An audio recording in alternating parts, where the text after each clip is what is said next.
Alright, here for match 3. Good hand. You know, just card draw, Karametra's favor, so potentially can go broken. Unfortunately, this is the fairy opponent. So, I feel like game 1 is just, like, unwinnable. But, yeah, we'll just try. I think it's just so hard to combo off. Like right here, he has untapped mana, and I just can't do anything. In fact, he did have Spell Stutter Sprite, so, I mean, throwing anything right there is just like, you're giving him an extra sprite, he's building his board and stopping what you're doing at the same time, so I think it's really bad, and I just, you know, can't do anything. He actually uses blue-black Faeries. Doesn't really make that much of a difference. I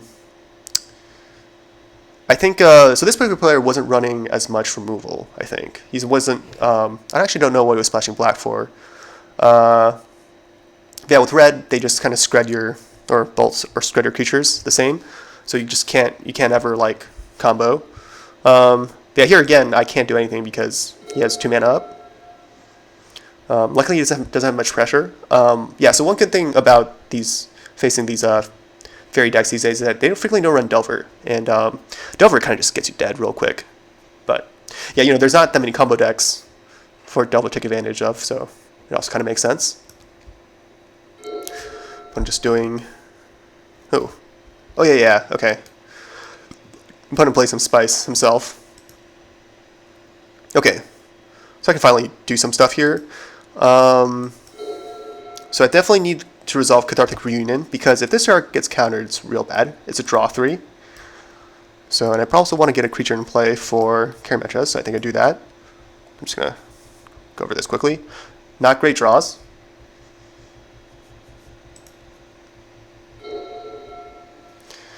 Alright, and we're back to just doing nothing.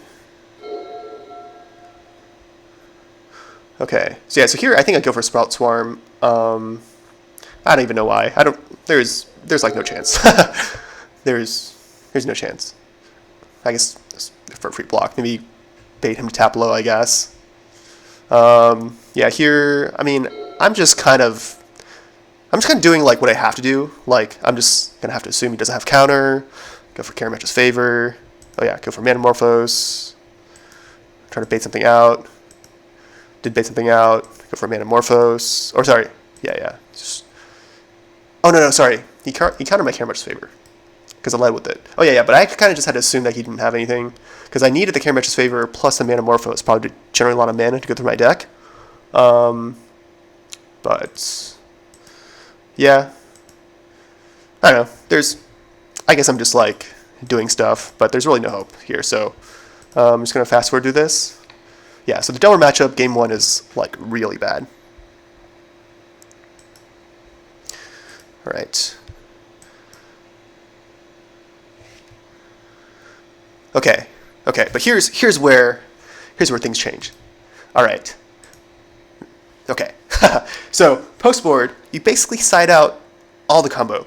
So you side out or all the cards, the combo pieces that don't do as much in the matchup.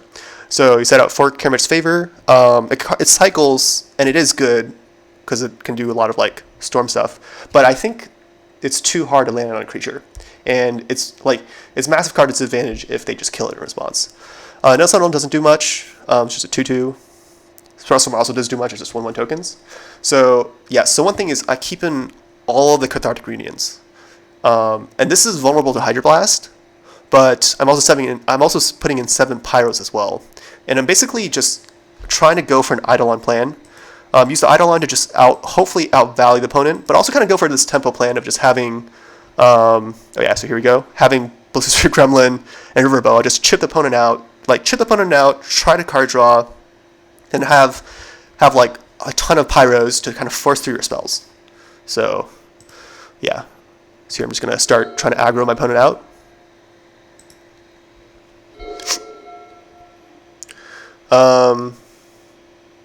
Yeah, so one thing here that is different between red and black is I just play Riverboa.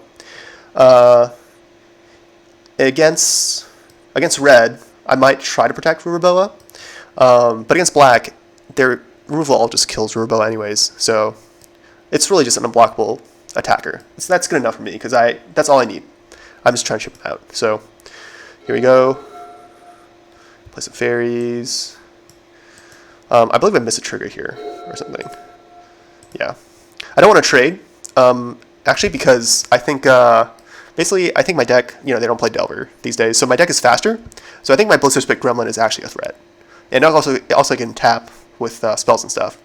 But yeah. Attack with my Ruboa, and then I missed this trigger, because I don't know, I was trying to hold up Red Elemental Blast and just click through my turn. So, unfortunate. But yeah, so this is kind of just, this is kind of a great spot for me, because, yeah, I can Faithless Looting here, discard maybe land and Eidolon, draw more gas, just chip them out. My clock is way faster than his Faeries. So yeah, this is kind of just the plan in action. So basically, instead of, you basically side out of a combo deck into kind of like this weird, evasive, mid-range Pyro deck with Eidolon as the card draw engine. Kind of sweet, actually. Oh yeah, let's just split. Try to get one extra damage in, because I was, if I was thinking it's possible that I want to keep this land drop. There's something else bad that I can discard. Oh, you Hydroblasted. Oh, sorry. Yeah, no, he's killing my Thermo. Yeah. So I have to protect Thermo, because Thermo is like really good. And then lots of pings. And then I had to discard these two, so I couldn't play land drop for the Blisterspit Gremlin. Yeah, just had to keep the actual threats. Alright, opponent is basically has counter up again. So I kind of just I played the Gremlin first to try to bait out a spell stutter, and then if it does come out, then I'll play the Thermo. But my opponent didn't spell stutter, so I just pass, and I'm gonna hit with the Blisterspit Gremlin. There's a possibility that I wanted to save Faithless Looting there. But I was thinking that, like next turn I cast Thermo, I can still, hit twice. So I think this land drop is good. So, yeah, so I'm not going to save the land for Faithless. Oh yeah, I guess this is a good time to talk about basically, so you don't have that many Eidolons, there's only 4, and you don't have that many ways to bring it back. There's only 8. But that's basically enough. You actually don't need to gain the card advantage that many times, because usually there's so much air that you also have to discard, like a ton of lands that you don't need. So this is the one matchup where a lot of cards matter, because this is no longer a combo deck. But yeah, usually in other matchups you actually don't need that many Eidolons or multicolor spells. But this is the matchup where you do want that. You do want Eidolon. You do want the card draw engine in this matchup for sure, because so many cards are relevant. Lands are relevant. Everything's relevant. But yeah, you kind of have to build a deck to beat the meta in general. Oh yeah, here, yeah, really good spot. He tapped out. I don't really care about this ninja. I think I probably just doubled Thermo here. There's one, still another one, but I have lethal on board.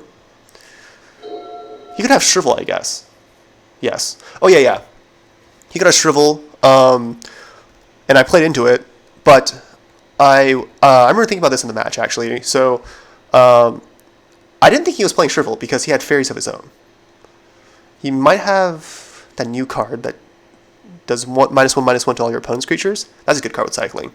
I don't know, maybe. Well, I played this Gremlin to try to bait out a spell stutter. But yeah, maybe I played too hard into a sweeper. But yeah, anyways, on to game 3.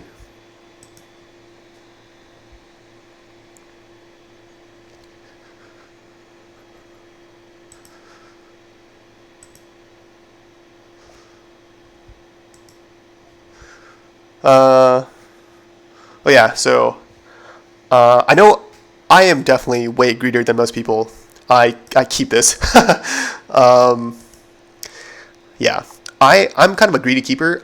This is a difference that I notice when I watch other people play, which is that I kind of try to keep everything. So a lot of decks I play have like a very high lane count and have a lot of cycling lanes and stuff. And it's usually because I'm super greedy at keeping hands. Like I don't want a mulligan, and whether that's better or not, that's hard to say. But yeah, so I keep hands like this. I remember keeping this hand as well. So yeah, here I just pyro immediately. I think my opponent mulligan down pretty hard as well. Yeah, but there's so much stuff I'm gonna want to do with my mana that I'm just gonna pyro. He's down anyways. I have 7 of these, and I can trade aggressively. And here I miss, I believe. Yep. So, thank God my opponent didn't have a ninja, or else it might have been real bad. So I think I hit a land drop here. Yes. So yeah, I think just gonna go for some card draw. I think. Or do I play Thermo? Probably. Oh no, or yeah. No, that's right. Thrill Possibilities Instant Speed. This is a new card. So this is one of the new, like, Cathartic Reunion, Thrill Possibility. These are all kind of new cards that kind of work with the Eidolon, which is why the draw engine is so cool. But yeah, basically I'm going to try to Thrill Possibility on his turn to try to like burn 1 mana. Might be relevant, might not be, but just trading. Ooh, he does find the ninja afterwards. He didn't have it 1 turn earlier. But yeah, and I use Thrill Possibility here. So I'm kind of still low on cards here. I can definitely bring back an Eidolon. So yeah, I think I bring back an Eidolon, just play Thermo, I believe. Try to get a block in from this ninja. Get some card advantage. And get a green source in play. Though the green source isn't that important, because Manamorphose. My opponent plays Snap, which seems weird because he should have access to black removal as well, so like Snuff Outs. Okay, so here there's like lots of possibilities.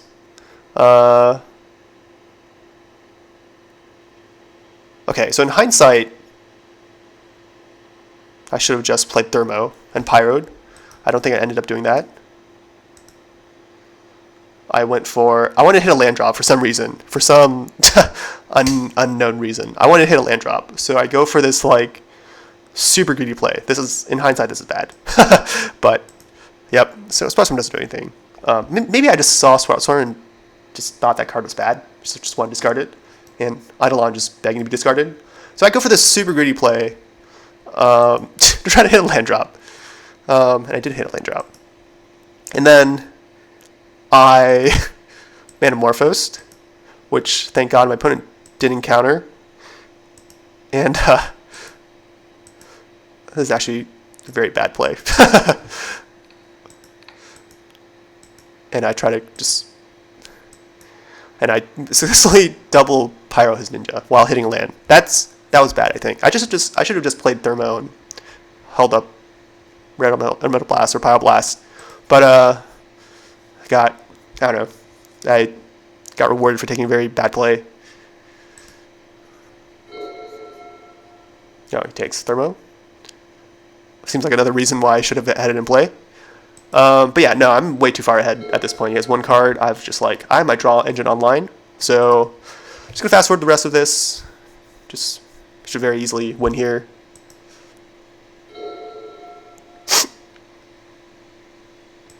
Just like more draw. The game's already over. I'm kind of just like going through the motions. I'm not even playing that focus. I do save 1 land drop. This is for because I'm running out of stuff to discard. Haven't hit a multicolored spell in a while to bring back my Eidolon. But this game's already over. So just going through the motions. Ping. Oh, never mind. Found the Eidolon. Or found the Metamorphosis to bring back Eidolon. Just doing some stuff. Oh yeah, my opponent just concedes. Yeah, so yeah, that's post-board play working. Basically, you turn into this kind of like, man, I don't know, like you basically turn into a mid-range deck, and you have 7 Pyros to kind of push through your spells. This is also why I kind of keep Cathartic Reunion. I remember when I was playing Thembos High Priest deck, I definitely talked about siding out Cathartic Reunion because it's too devastating to get them to be countered. Here, I keep them because there are other cards that are even worse. And then instead, oh, and you're limited by 4 Pyros back in that time because they hadn't like made Red Elemental Blast legal yet. But now keep Cathartic Reunion, I think, and also side in 7 Blasts to kind of protect it. So yeah, so that's a match.